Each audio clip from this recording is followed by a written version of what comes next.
El indigenismo es un movimiento cultural, social que destaca elementos invisibilizados de las culturas indígenas en América Latina. Esta corriente ideológica exhibe el rol de la comunidad indígena en la sociedad, al mismo tiempo denunciando las injusticias sociales que este grupo ha tenido que enfrentar históricamente. El indígena fue subestimado por su etnia y considerado como un ser inferior a los europeos o a los descendientes de europeos.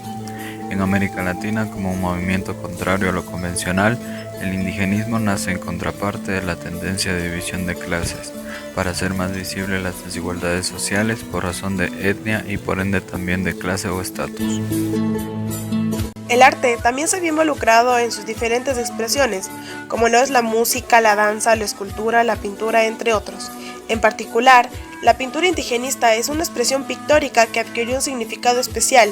Buscó destacar y valorar los elementos estéticos propios del ser nacional, en lo cultural y lingüístico, de tendencia estética e ideológica hacia lo propio, donde se expone la temática vernacular contra los cánones europeos. Inicialmente fue revanchista y más tarde folclórica y costumbrista. Artistas como Camilo Egas, Eduardo Kingman y Osvaldo Guayasamín, de los cuales hablaremos a continuación, denunciaron mensajes sociales desde el arte hacia el sistema social discriminatorio de la época, y sus obras pasaron a ser elementos de propugnación y protesta. Antes de exponer a nuestros autores, quiero citar una frase según lo expresa Víctor Gabriel Garcés: "La nación quiere y pretende ser blanco mestiza, pero no indígena, de manera que se admite a todos menos al nativo que vive lejos". Camilo Egas nació el 1 de diciembre de 1889 en Quito, Ecuador, y falleció en 1962 a los 72 años. Fue reconocido internacionalmente por su trayectoria como artista, docente, gestor cultural y por su arte moderno. Se formó como pintor en la Escuela de Bellas Artes de Quito, en las Academias Real de Roma y Asia, la Real Academia de Bellas Artes de San Francisco en Madrid y en el Académie Colarossi en París. Al regresar de Europa, tuvo la intención de radicarse en Ecuador y ahí pintó cuadros precursores del indigenismo. Además del indigenismo, Egas exploró el expresionismo en la década de los 30, el surrealismo en la década de los 40 y principio de los 50, luego retomó el tema indigenista, pero desde el cubismo, terminando su carrera con las posibilidades del abstracto. Parte de sus obras se exhiben y conservan en el museo que recibe su nombre en la ciudad de Quito, donde podemos apreciar sus obras más importantes. El aporte que tuvo Camilo Egas en la pintura indigenista traspasó los límites de la expresión, se ancló en las formas de vida de una sociedad que era oprimida. Para Egas, el tratamiento de la figura indigenista, sin mantenerse aislada en su contexto social y su cosmovisión, lo convierte en el precursor del indigenismo ecuatoriano, llegando a tener mucha influencia de la generación de artistas indigenistas. Fue amigo de Eduardo Kingman y Osvaldo Guayasamín, quienes revolucionaron la imagen del indígena desde sus distintos estilos, lo elevaron al estatus de símbolo de autenticidad y cultura nacional. Entre sus obras más representativas tenemos Cabeza de Indio. Egas fue el primer artista en plasmar al indio en sus obras. Su objetivo fue restaurar la dignidad perdida de los indígenas. Este tratamiento del indígena captó el misterio del alma andina a través de las expresiones del rostro y las posturas del cuerpo. Entre otras de sus obras más conocidas tenemos Las Floristas. Esta obra recrea la imagen del indio a través de los cánones clásicos anatómicos, utilizando una fina línea de contorno.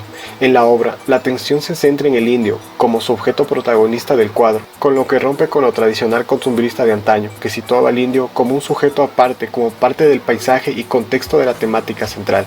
Utilizó para ello colores vivos.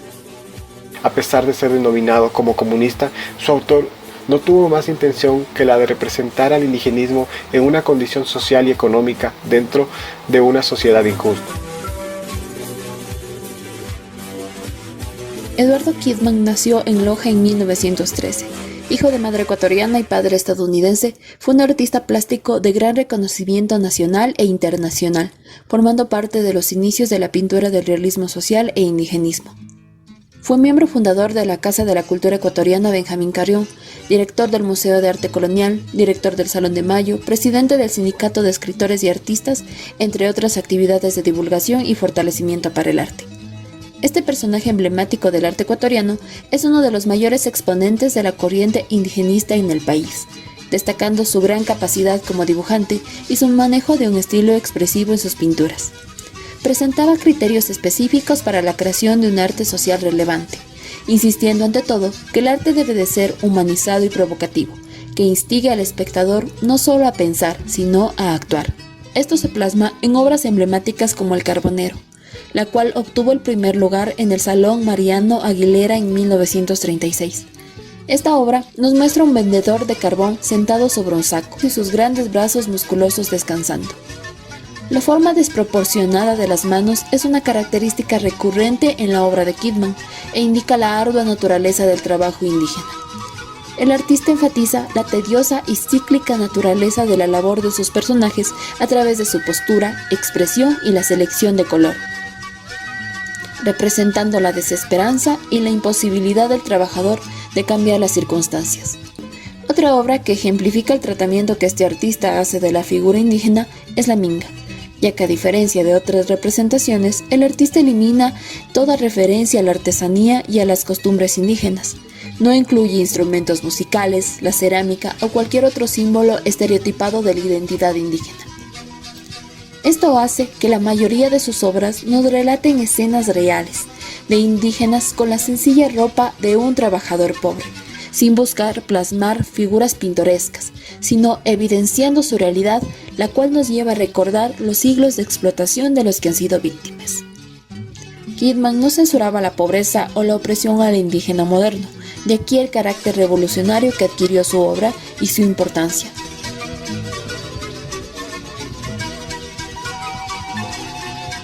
Osvaldo Guayasamín fue un artista ecuatoriano perteneciente al movimiento indigenista expresionista. Nació el 6 de julio de 1919 en la ciudad de Quito y falleció el 10 de marzo de 1999. Fue un destacado pintor, dibujante, escultor, grafista y muralista ecuatoriano. El hecho de que Osvaldo haya sido hijo de padre indígena y madre mestiza influyó mucho en su carrera como artista. Ingresó a la Escuela de las Bellas Artes de Quito en la época de Guerra de los 4 días, en donde su amigo Manjarres murió y eso le inspiró a realizar su obra Los Niños Muertos. A los 23 años de edad tuvo la oportunidad de exponer por primera vez.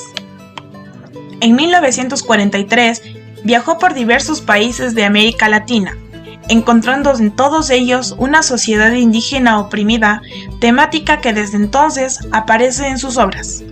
Gracias a su reconocimiento internacional, fue elegido como presidente de la Casa de la Cultura en el año de 1971 y en 1976 crea la Fundación Guayasamín, a la que dona sus obras y sus colecciones de arte.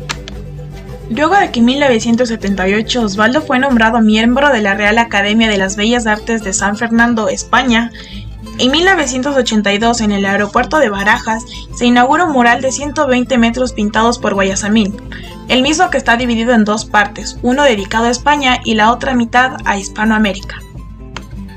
Y es reconocido por sus diversos murales en distintas partes del mundo.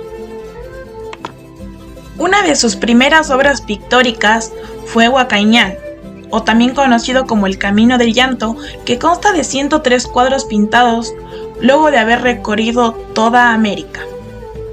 Su sensibilidad para captar el sufrimiento de las clases oprimidas y sus raíces indígenas convirtieron al ecuatoriano Osvaldo Guayasamín en uno de los pintores más apreciados por su manera de reflejar la vida cotidiana y la crueldad de una sociedad en la que prima la discriminación y la violencia, especialmente contra los pueblos indígenas. Luego de hacer un recorrido por las obras más representativas del indigenismo en el arte de nuestro país, podemos señalar que esta tendencia, desde una perspectiva mestiza, pretende rescatar la importancia de los indígenas en la construcción de la identidad e historia nacional. Cada pintura evidencia la realidad indígena, llevándonos a reparar en los abusos cometidos por siglos y permitiéndonos entender también aquella tesis de superioridad racial que justificó su explotación. De este modo comprendemos el valor del arte, al tener la capacidad de denunciar, de dar espacio a quienes no lo tienen, brindándonos una visión más amplia de la realidad en la que vivimos y permitiéndonos comprender sobre todo la lucha en contra de la discriminación y la desvalorización de nuestra propia identidad.